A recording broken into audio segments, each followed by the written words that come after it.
If you don't take your finances seriously, you cannot expect your customers to.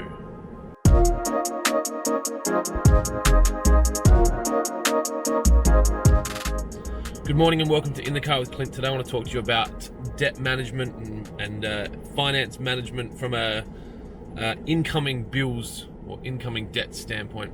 Obviously, a lot of the people that we deal with, and we are the same, we operate on 30-day end-of-month accounts. And a lot of our customers owe us money, say, 30 days from the end of the month, and then we're managing those accounts each month, and then we obviously owe our suppliers 30 days from end of month, and so on. Now, there's a few things that are that I don't think everyone's fully across, and I know I've talked about this before, but I want to talk about it again. If you don't take your money and your debt seriously, your customers won't take them seriously. So I've got one of our suppliers, really early days, the minute we went past due, the account was on stop. Now, stop means stop credit or stop credit hold. You can no longer put anything on your account and purchase it with credit terms. They may not let you buy anything at all. They may make you pay the money down to get the account opened again, or they may let you pay up front for the stuff you need. Now, we knew that account was that way, so every month we made sure that they got paid first, because they took their money seriously, we took their money seriously. Then we knew there were other accounts that would be really loose and that wouldn't chase it up or wouldn't put us on hold, and that we could push them out to, I think one of our suppliers in the early days, we had an average payment number of days of 54 days, and they're one of our biggest suppliers now. That they're $1 million a year supplier. Now, if they had put us on stop credit, or if they had stopped us from using them, or had created friction for us around this, we would have found the money. We would have found a way to do it. But the reality is that they didn't, so it wasn't a massive issue. Now, we've got automatic stop credit written into our software, so if our customers go 5 days overdue, their account gets put on hold, and then their staff might come in to try and buy stuff, and they can't use their account. It creates problems a lot of the time because the people get offended or they get upset that we've told them they can't have credit, or their staff find out that they owe money. But everyone's different, and I think like the idea for us in doing this is that we start a conversation. It's not a witch hunt, and we're not trying to embarrass anyone, but the account's overdue, you've been sent a statement, let's have a conversation around why, and then we'll reopen the account if we know what's going on and there's a plan in place. Now, there's another mechanism that we use to make sure that we're protected, and that's our account application form. So I encourage anyone that's looking to extend credit to anyone to get a proper terms and conditions written out and a proper credit application form written out. We use Mercantile CPA here in South Australia. If anyone wants the contacts there, let me know and I'll put you in touch with them. So they can get your terms and conditions written, then your customers can sign your terms and conditions. We use a thing called a PPSR, which is a Personal Property Security Register. I think that's what the acronym means.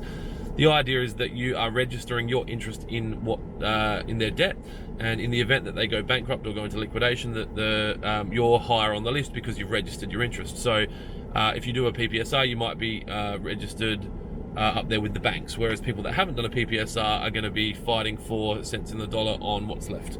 Now, this costs money. You have to pay to register your PPSRs, you have to manage your PPSRs, you have to continue doing it. I haven't really seen it tested real well, but one thing I'm pretty sure it does, and this is probably the worst platform for me to say this, but I think it protects you from preferential payment. And I was speaking to a friend the other day.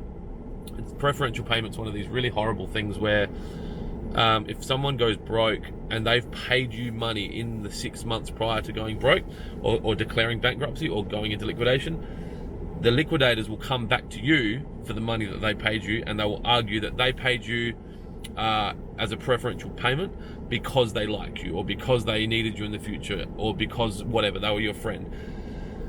Sometimes that might be the case.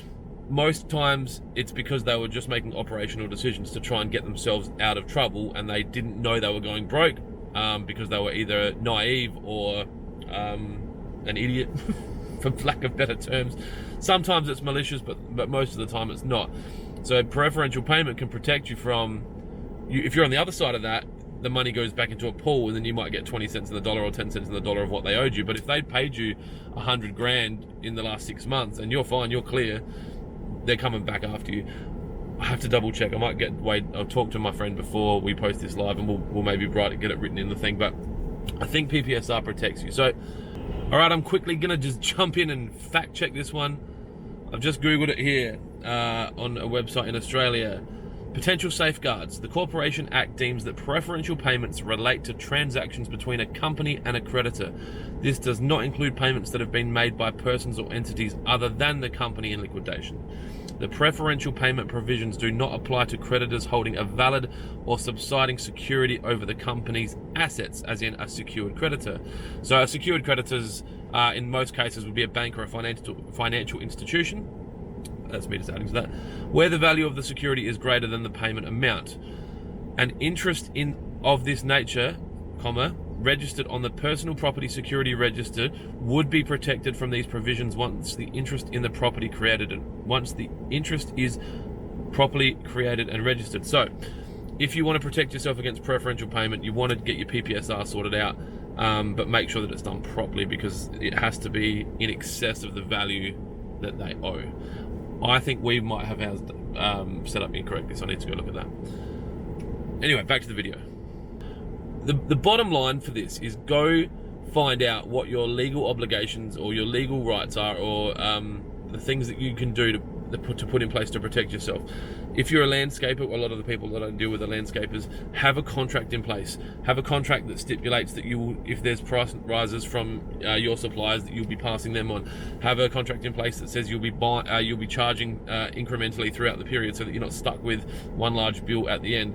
Just get it all written down, because when it's, at the wedding, everyone just signs the contract, right? But when it's the divorce, everyone analyzes the contract before signing it. So you want to write the terms and conditions in the good times, so that you've got something to reference back in the bad times, and it does happen. The reality is there's going to be situations happen where things go wrong, and you're going to need to reference back to these things. So, yeah, that is it. I hope that's helped one of you out there.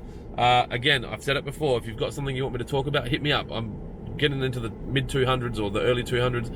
There's only so much I can talk about, so if you've got a question that you want me to answer, send me a DM. Otherwise, just continue on your merry way, and thank you to the 6 of you that tune in. I'll talk to you soon. Be kind to each other. I'll see you tomorrow. I need to just quickly say, I am not a financial advisor. This is not financial advice. This is just me shooting the breeze around what I do.